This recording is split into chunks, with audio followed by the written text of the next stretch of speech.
Bonjour et bienvenue sur le podcast Les Petites Transmissions, le podcast à destination des professionnels de la petite enfance et des familles. Je m'appelle Lika Sarr, je suis formatrice petite enfance et thérapeute et avec les crèches et écoles Montessori Les Petites Canailles, nous vous proposons des épisodes qui abordent en toute transparence les sujets du quotidien de nos métiers.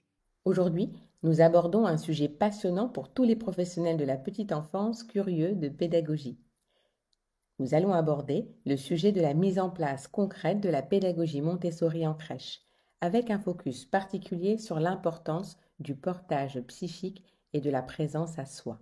Pour cela, nous avons la chance d'accueillir Élise Lemoine, fondatrice de MOM, pédagogue experte et passionnée par cette pédagogie dans tous les champs de sa vie. Ensemble, nous allons explorer son parcours, comment a-t-elle découvert Montessori, la pédagogie Montessori, et surtout ce qui l'a poussée à en faire le cœur de son approche.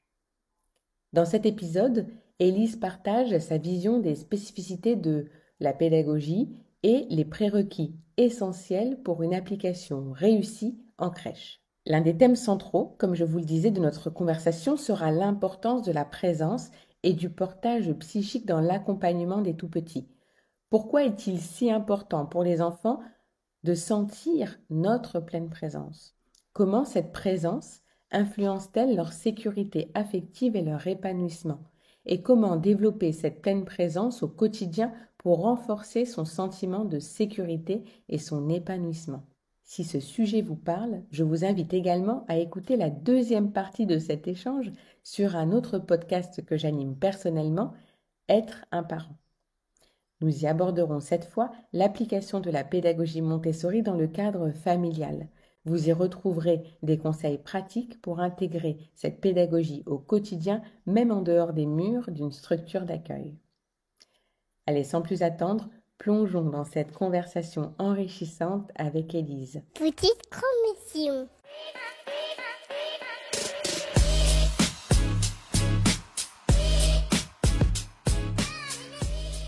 Bonjour Élise. Bonjour Lika. Merci d'avoir accepté mon invitation.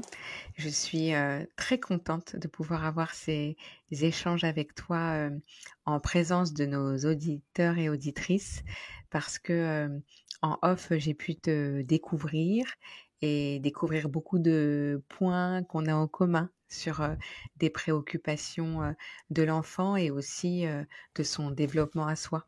Et donc, je suis très contente de proposer cet échange aujourd'hui à nos auditrices et auditeurs. Merci, je suis ravie, c'est un grand plaisir. Merci pour cette invitation. Je t'ai un peu présenté en introduction, mais est-ce que tu pourrais te présenter de la façon dont tu souhaites et nous expliquer, enfin en tout cas nous dire, peut-être en faisant des ponts avec les différentes étapes clés de ton parcours, ce qui t'emmène aujourd'hui à être pédagogue montessorienne? Oui, alors déjà, j'ai découvert cette pédagogie à la naissance de mon fils. Quand j'étais enceinte, je voulais pas trop m'informer particulièrement, je voulais simplement vivre les choses. Et puis quand j'ai eu ce petit être devant moi, je cherchais à l'éveiller. Et c'est là où j'ai plongé dans les livres de développement de l'enfant, savoir comment l'accompagner. Et j'ai découvert donc cette magnifique pédagogie. Il y a eu un vraiment gros coup de cœur sur cette approche éducative, mais j'ai beaucoup apprécié surtout le profil de cet adulte éducateur qui était beaucoup plus dans l'observation, en retrait et qui était vraiment à la recherche des besoins de l'enfant pour y répondre au plus près. Et c'est vrai que moi, on me dit souvent que je suis très à l'écoute, beaucoup dans l'observation. Ça a été parfois un frein professionnellement, et là j'y trouvais beaucoup de sens, et c'est pour ça que ça a été plus qu'une révélation pour l'édification que je voulais donner à mes enfants, mais ça a été une révélation pour le métier que je voulais faire. Donc je me suis lancée dans une grande reconversion professionnelle.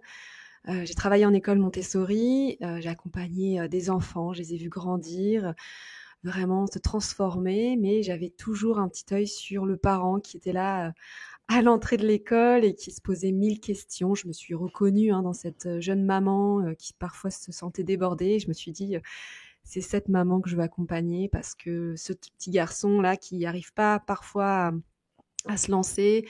Il est peut-être perturbé par ce qui s'est passé ce matin à la maison, etc. Et voilà, je savais qu'il y a énormément de choses à faire dans l'accompagnement du parent. Donc, je me suis lancée dans des accompagnements. C'était au confinement, donc j'ai tout lancé en ligne. Mmh. Et voilà, Mmh. aujourd'hui, j'ouvre aussi à la rencontre des parents et puis aussi des professionnels. J'accompagne des enseignants, des assistantes maternelles pour appliquer cette philosophie au quotidien, dans leur structure ou à la maison. OK. D'accord. Tu l'as présenté de façon assez condensée, mais on ressent que ça a été un cheminement assez long, différentes étapes, une pratique d'abord en tant que professionnel de terrain, une observation, une consolidation probablement de tout ce que tu as pu acquérir en formation pour vérifier que c'est possible et que ça peut se mettre en œuvre pour un grand groupe. Enfin, je te dis ça parce que j'imagine bien que c'est ce qui aujourd'hui, te permet, d'être si, pratique, tu vois? Enfin moi ce que j'aime beaucoup dans ta façon, heu, d'intervenir, de présenter, que ce soit pour, les professionnels ou pour les parents que tu accompagnes, c'est qu'on ressent qu'il y a eu dans ton chemin une partie très pratico-pratique où tu as eu à faire, ouais, où tu as eu à mettre en place pour des enfants. Oui, oui, je l'ai vu, moi, j'ai vu vraiment à partir, du terrain, du travail, des enfants vraiment se transformer, à partir de l'environnement qu'on avait Mmh. préparé, oui. Mmh. Et ça, c'est très précieux notamment pour les personnes qu'on accompagne. Enfin, je m'inclus aussi parce que en tant que formatrice, je vois bien que ce qui fait la différence, c'est quand tu parles depuis un endroit de pratique, Oui, depuis un endroit d'expérience, d'expérience. tout à Mmh. fait, bien sûr. Ouais, Bah, ouais, en fait, c'est comme si ouais. on avait vécu ce que Maria Montessori a vu, c'est-à-dire des enfants, Mmh. grandir, s'intéresser, être passionnés, répéter, se concentrer, se transformer, ouais. Ouais. Ouais, ouais, ouais, ouais. C'est comme si on avait envie de Super. partager cette bonne parole, quoi. Ça existe Oui, et c'est possible. et c'est possible, Ouais, hein, ouais. complètement. Est-ce que tu pourrais, nous dire en quelques mots comment tu, décris la spécificité de la pédagogie Montessori? Alors, pour moi, c'est vraiment, adopter un nouveau regard Mmh. sur l'enfant. C'est le voir comme, un enfant, enfin, un être puissant qui a des capacités, une sensibilité, mais quand on comprend le fonctionnement et ses forces que sont son esprit absorbant, ses périodes sensibles, et cetera, on sait que, voilà, il est capable de faire plein de choses et que du coup, on va, nous, dans notre posture, être plus en retrait. Donc c'est vraiment, heu, voilà, s'adapter, avoir la juste distance, pour l'accompagner, et qu'il puisse avoir, l'espace pour, s'exercer. Donc Mmh. une nouvelle vision de l'enfant, un nouveau regard et puis un adulte, conscient de l'enfant, des besoins de l'enfant et cette, posture un peu d'adulte chercheur, dans l'observation, la proposition et l'ajustement, en fait. Moi, je parle de test and learn, je propose, mais qui ça s'appuie sur évidemment, le savoir sur le développement de l'enfant, ses besoins et cetera et puis après j'ajuste en fonction de ce que j'observe. Oui, oui, oui, cet ajustement. Ce que j'aime beaucoup dans ce que tu dis, mais ce que j'aime sur le terme sur lequel j'aimerais qu'on revienne, et je pense que ça va être l'objet de cet épisode, c'est quand tu parles de juste distance. Parce que, finalement, ce qui, je trouve, hein, tu vas me dire si tu es d'accord avec moi, ce qui piège un peu dans juste distance, c'est que c'est le focus qu'on met depuis notre expérience sur le mot distance. Et en accompagnant les professionnels, on peut se rendre compte, dis-moi si tu es d'accord, que, heu, cette juste distance pourrait plutôt être modifiée comme juste présence, parce que dans distance, il y a quelque chose d'un détachement utile et presque, comment dire? Je me dédouane un petit peu, tu vois? Oui, oui, Parce oui. que distance, tu vois? Oui, tu as raison. C'est d'ailleurs, on parle de présence et d'absence. On parle aussi de travailler quand même un peu le détachement parce qu'il y a cette construction de l'indépendance. De 0 à 3 ans, on est vraiment dans cette construction d'une indépendance psychique je dois me construire comme un être à part entière. Donc, on se construit à côté d'un adulte qui est pleinement présent, mais qui aussi laisse de la place à l'enfant pour qu'il apprenne à se connaître, qu'il explore par lui-même, etc. Donc c'est vraiment, comme tu dis, je suis d'accord, une juste présence et à travers l'observation. Parce que laisser la place à l'enfant, c'est quand même quelque chose de délibéré et de conscient. Oui. Et du coup, c'est un acte de présence. Enfin, tu vois ce que je veux dire dans ce que je peux voir de ce qui est entendu dans le terme juste distance, c'est je vais pas être interventionniste. Ça, c'est aussi une réalité qui fait écho à ce que tu viens de dire, mais en présence, en fait, en conscience plutôt, tu vois. Et lié à mon observation, que tu identifies dans les spécificités très importantes aussi de la pédagogie, lié à mon observation et en conscience, je vais permettre à l'enfant d'explorer. Exactement. Et le lien est toujours là. Et ouais. Je pense que c'est le lien qui ne s'arrête jamais et c'est comme si on était liés par un fil et tant qu'il y a le fil, l'enfant est en sécurité, il peut même aller explorer plus loin, mais parce qu'il sent qu'il est accroché à un adulte référent, en crèche, à la maison, sa figure d'attachement. Oui. Et ça se travaille ce lien et ça se crée au tout début, hein, et ça se lâche pas parce que l'enfant, il en a besoin. J'aime bien ton image du lien, enfin de la ficelle, tu vois, comme une ficelle qui, à des moments, serait très relâchée et d'autres moments un peu plus tendue, quoi, tu vois. Ouais. Tu parles aussi de l'adulte chercheur avec cette notion de test and learn. Ça demande beaucoup d'énergie, ça. Ça demande beaucoup d'énergie. Oui, c'est une passion, hein, c'est l'accompagnement de l'enfant. Après, il faut pas se mettre la pression, hein, c'est simplement, en fait, être dans la pleine conscience, que je veux dire, c'est-à-dire sans jugement, on observe et on n'est pas obligé de se lancer dans plein d'hypothèses, prédictions. On est simplement là en train de constater quelque chose. Donc, il n'y a pas de pression, il n'y a pas de... Voilà, c'est simplement ressentir les choses plus que réfléchir. C'est ce que j'aime dire. Voilà, sans... voilà, vraiment, qu'est-ce qui se passe maintenant? Qu'est-ce que j'observe factuellement? Et c'est là, sur ces faits-là, qu'on va après prendre du recul pour comprendre ce que recherche l'enfant, ce dont il a besoin, etc. Oui. Donc oui, et c'est énergivore parce que ressentir les choses, se connecter à ce qui se passe ici et maintenant, quoi. Enfin, ça demande d'être pleinement captivé à la situation, à l'enfant.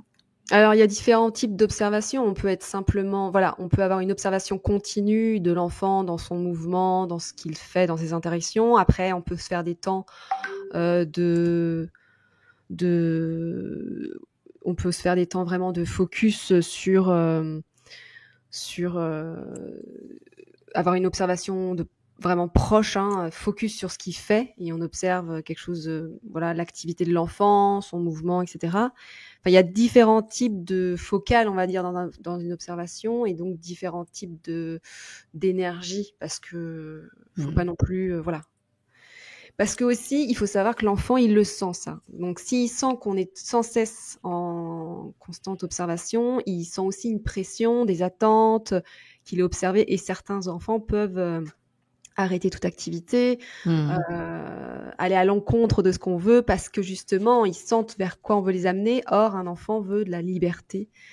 Il faut faire très attention aussi à ça. C'est pour ça qu'il faut ressentir vraiment, nous, ce qu'on est en train de faire pour voir si c'est bien juste. Oui. J'entendais vraiment le ressenti de ce qui se passe aussi, surtout pour nous, quoi.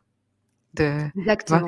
Et comme tu dis, l'enfant, il ressent tout et il ressent aussi la façon dont l'adulte est en train d'être présent ou pas dans la scène. Enfin, tu vois, pas spécialement plugué sur moi, mais en tout cas plugué sur lui-même pour pouvoir être suffisamment agile et alerte si j'ai besoin de lui, tu vois. Au moins, oui. Super, ok.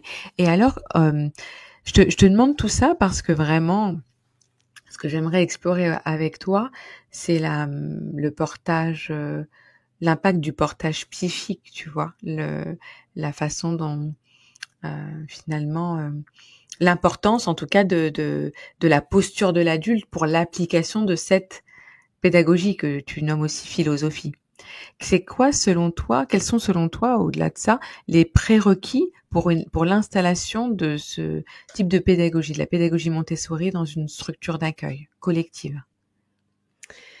Déjà, c'est d'être un adulte conscient, qui connaît les besoins de l'enfant, donc qui comprend l'enfant. Donc l'enfant en général, qu'on peut lire dans les livres, mais aussi la connaissance de l'enfant qui l'accompagne par son observation, le lien qu'il va créer. C'est vrai qu'on va ensuite répondre à ce qu'on observe, ce qu'on ressent comme besoin chez l'enfant, en préparant un environnement qui va sécuriser l'enfant, respecter son rythme, surtout pour les tout petits. Ils ont vraiment besoin de sécurité, de créer du lien, d'avoir des routines, d'avoir une organisation dans le temps, mais aussi dans l'espace qui leur correspond. Et aussi l'espace pour agir avec un regard de confiance pour qu'ils puissent exercer et s'accomplir. Ce que je trouve magique dans cette philosophie de Montessori, c'est que c'est vraiment un accompagnement individualisé. Donc, on va vraiment avoir un accompagnement personnalisé à chaque enfant en fonction de ce qu'il exprime en termes de besoin de temps, besoin d'être assuré, besoin d'agir. Tout ça, c'est vraiment du sur-mesure sans cesse. Finalement, donc si je résume tes prérequis, donc tu as parlé de comprendre l'enfant, avoir suffisamment de connaissances, de préparer suffisamment bien l'environnement, aussi bien dans l'aménagement que dans l'organisation des repères temporaux. Enfin, c'est vraiment une organisation pensée spatio-temporelle. Et puis une posture spécifique et un regard de confiance. Voilà, un espace de mouvement, voilà, pour agir. Et puis dans sa posture aussi être bien avec soi-même, veut dire voilà qu'on puisse être conscient il y a tout un travail sur soi en fait, voilà pour être bien, pour accompagner un enfant, voilà, vraiment qu'il puisse s'appuyer sur nous et oui. Ce qui me touche dans tout ce que tu me dis, c'est que ça vient confirmer que le principal outil de travail, c'est nous. Oui, parce que l'enfant, il se construit dans la modélisation, il absorbe nos émotions, il absorbe tous nos faits et gestes. Donc c'est vrai que le premier travail est à faire sur nous. Toi, ça a été facile au démarrage de faire ce travail, de cette conscience que tout part de toi? Ça peut faire peur au début. Après, je pense que ça nous impose quand même la responsabilité de faire ce travail sur soi. Moi, je pratique la méditation en pleine conscience pour que je puisse vraiment rester connectée à mes émotions, à ce que je ressens, pour être responsable en fait de ce que je suis en train de transmettre, parce que voilà, on peut pas non plus se contrôler 100%, mais c'est vraiment d'être conscient de ce qui est en train de se passer, à quel moment ça devient, s'il y a un souci, est-ce que ça vient de moi, est-ce que je suis fatiguée, est-ce que en ce moment, voilà, vraiment être conscient de ce qui me traverse, pour ne pas que ça impacte aussi cet enfant qui n'a rien demandé et pour autant il va venir puiser des choses chez moi. Donc c'est un travail à faire, je pense, quand on veut accompagner l'enfant, de faire ce travail-là. Je te pose cette question parce que pour moi ça n'a pas été tout de suite facile et j'ai beaucoup de compassion. En tout cas, je ressens quelque chose de l'ordre de la douceur quand j'observe que c'est pas si simple pour les professionnels que j'accompagne au quotidien. Et tu vois, moi, je me souviens d'un déclic que j'ai pu avoir où je me suis dit très tôt, je sais pas mal de choses, je prépare mon environnement, tu vois, sans penser à spécialement pédagogie Montessori, mais en tout cas une proposition qui convient à l'enfant. Donc j'avais la précaution de fournir mes connaissances, de préparer l'environnement, d'appliquer finalement une forme de théorie, mais d'observer quand même un blocage dans les répercussions. C'est comme si les conséquences n'étaient pas complètement reliées à tout ce que j'avais prévu, quoi. Mes calculs ne donnaient pas le, le résultat escompté. Et je me suis dit, finalement, il suffit pas de savoir pour savoir faire. Et le savoir-faire, en tout cas, avec la réelle, avec le résultat, en tout cas, une première chose que j'ai pu apprendre, c'est que c'est pas en souhaitant un résultat que tu l'obtiens.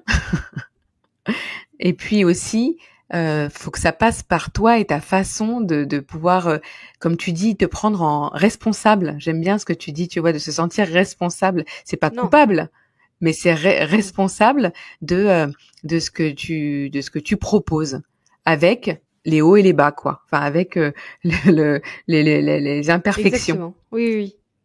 Ouais. Il faut en être Ouais. conscient, responsable. On peut pas aller vers justement la perfection. L'enfant n'a pas besoin de perfection parce que justement, il va se construire avec lui-même ses parts d'ombre et ses parts de lumière. Mais il y a ce travail, voilà, à faire pour qu'on soit connecté à soi. C'est pas simple, mais je pense que c'est mettre un peu de conscience chaque jour et d'avancer pour le mieux. Voilà. Il y a toujours un demain qui fait qu'on peut améliorer ce que aujourd'hui on n'a pas senti, voilà. Complètement. Et tu vois, souvent des professionnels me demandent un peu des solutions pour vis-à-vis de situations.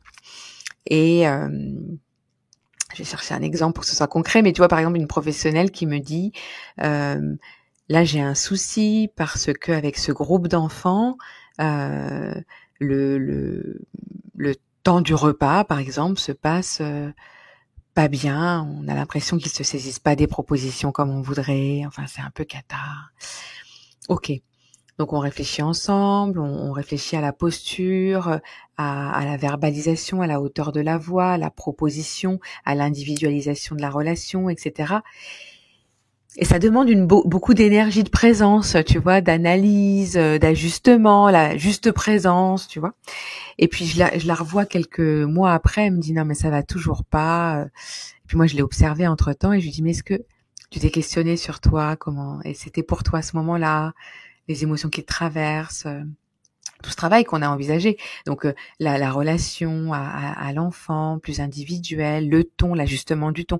Non, mais concrètement, comment on fait? Et tu vois, c'est comme s'il fallait une baguette magique sans passer par la case savoir-être. Parce que Et ça, c'est pas possible. oui, Ouais. tu es très sensible. C'est très pas intrusif, mais c'est vrai c'est des questions qui sont très très personnelles. Oui, et puis c'est assez subjectif parce que c'est pas très précis. Ouais. Donc moi je le prends en fond en fait. Toutes les personnes, enfin beaucoup viennent me chercher justement pour cette préparation d'environnement, préparation des activités. On travaille sur l'observation et en fait sans qu'elles s'en aperçoivent, on travaille sur comment ça va, comment tu te sens, comment arrives-tu à gérer les colères, qu'est-ce qui se passe s'il y a un conflit, comment tu le ressens. Et en fait, c'est des questions comme ça où on échange plus, voilà, de façon informelle. Et c'est pour autant, je pense, le travail de fond qui est le plus profond et transformateur. Et pour autant, je ne propose pas ça d'emblée dans mes accompagnements parce que je ne dis pas on va faire une thérapie, on va travailler sur votre savoir-être, votre bien-être, etc. Mais pour moi, c'est la base. C'est-à-dire que s'il n'y a pas de bien-être émotionnel, l'enfant va le ressentir et le groupe ne sera pas tenu parce que l'adulte n'est pas sécure. Et ça, la stabilité émotionnelle de l'adulte, c'est pour moi le point le plus important, mais en même temps le plus complexe. Complètement complexe à aborder.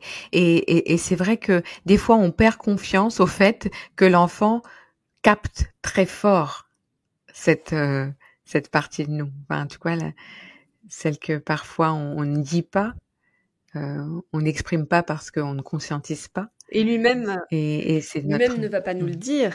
Et il va faire des crises, il va chercher notre attention.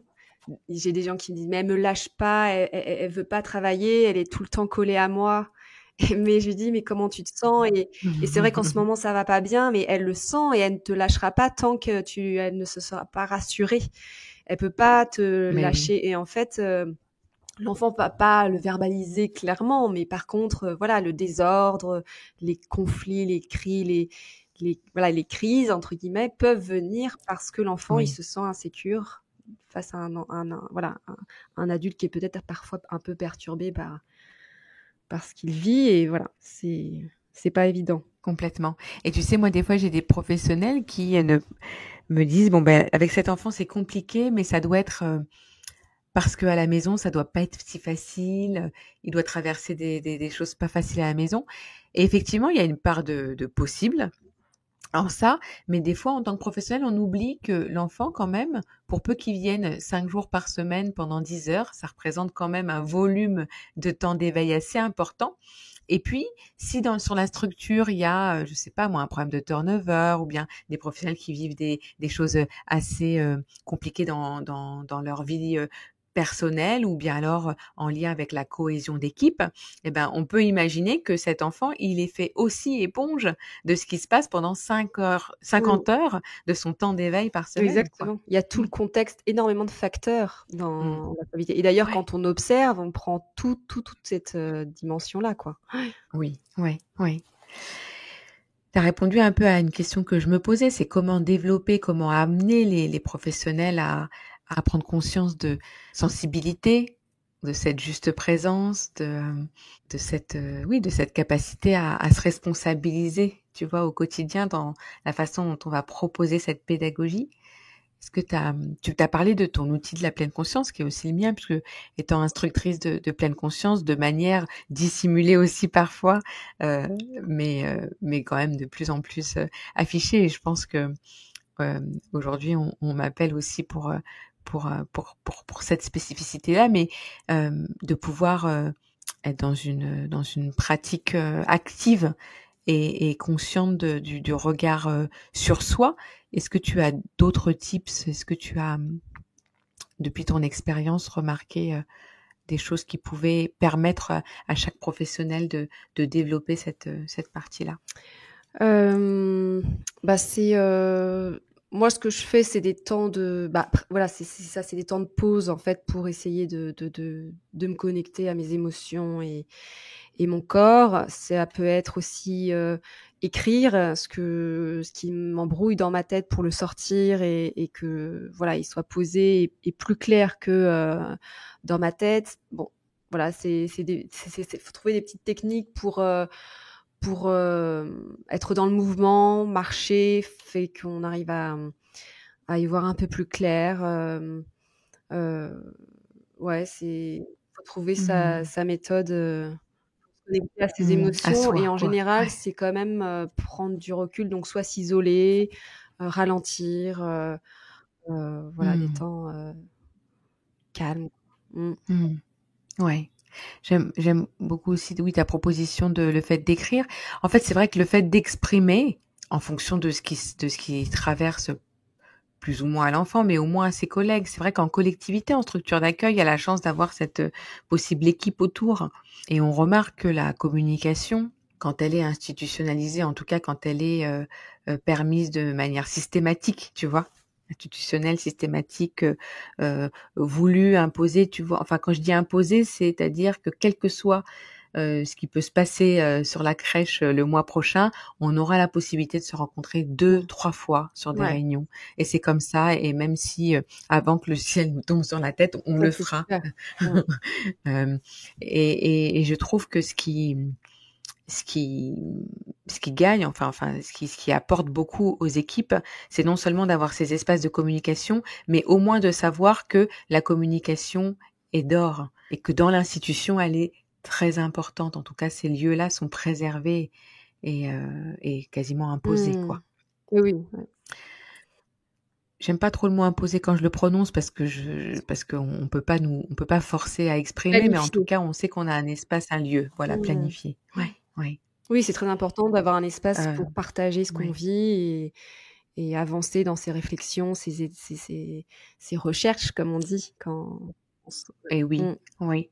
C'est comme si on vidait un peu une partie de son Mmh. sac pour le mettre dans le cercle commun Mmh. d'équipe et d'être un peu plus léger pour en continuer à explorer encore davantage. Mmh. De toute façon, la théorie de l'attachement nous le dit bien, on peut pas prendre soin de l'autre quand on prend pas soin de soi et en fait, je crois que pour des pédagogies exigeantes comme l'est la pédagogie Montessori, c'est encore plus flagrant qu'il est nécessaire de prendre soin de soi et d'avoir une conscience à soi pour pouvoir, accompagner l'être humain en C'est ça, devenir. surtout qu'on a Mmh. vu que l'enfant était conditionné par son environnement, donc humain, matériel, et cetera. Donc il y a une grande responsabilité dans ce qu'on va lui proposer et que ça nous impose de travailler pour qu'on soit le moins, on va pas dire négatif, mais qu'on ne transmette pas nos limites à cet enfant qui naît sans limite. J'ai envie de dire, il pourra devenir ce qu'il veut. Mmh. Et je pense que dans le regard de l'adulte, il doit ressentir cette possibilité infinie, de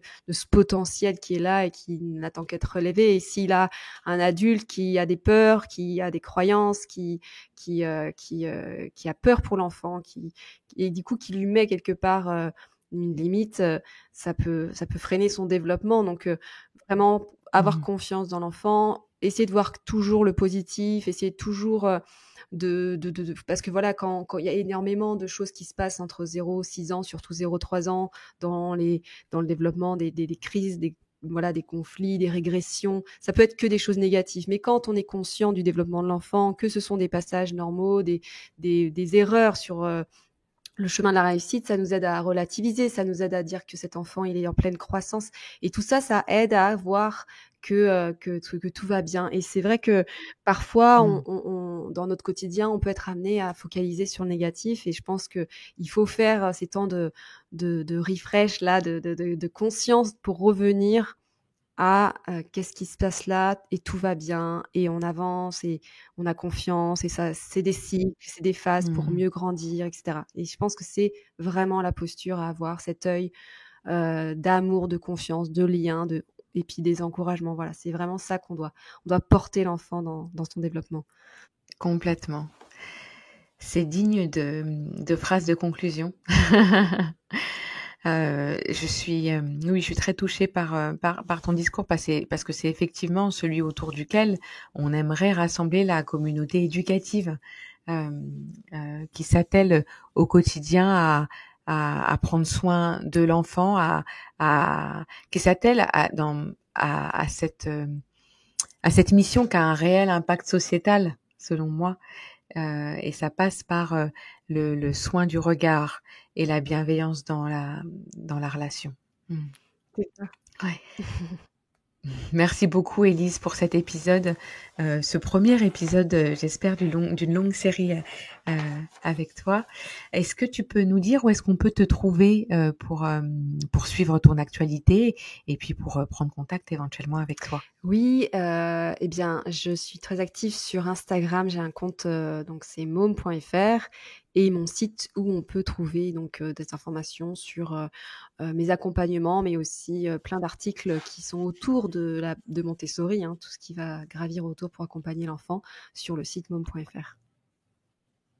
Super, je mettrai toutes ces informations en description de l'épisode. Je te remercie encore chaleureusement et je te dis à Merci bientôt beaucoup, Élise. Ika, c'était un vrai plaisir. Si vous êtes encore là, c'est sûrement que l'épisode vous a plu. Retrouvez-nous sur les réseaux sociaux pour nous laisser quelques mots sur votre expérience et je me ferai aussi un plaisir de répondre à vos questions. Pour aider à notre visibilité, partagez ne serait-ce qu'à 2 ou 3 personnes autour de vous vos épisodes préférés. Mettez-nous 5 étoiles et mieux, un petit commentaire sur votre plateforme d'écoute préférée. À très bientôt pour de nouvelles petites transmissions.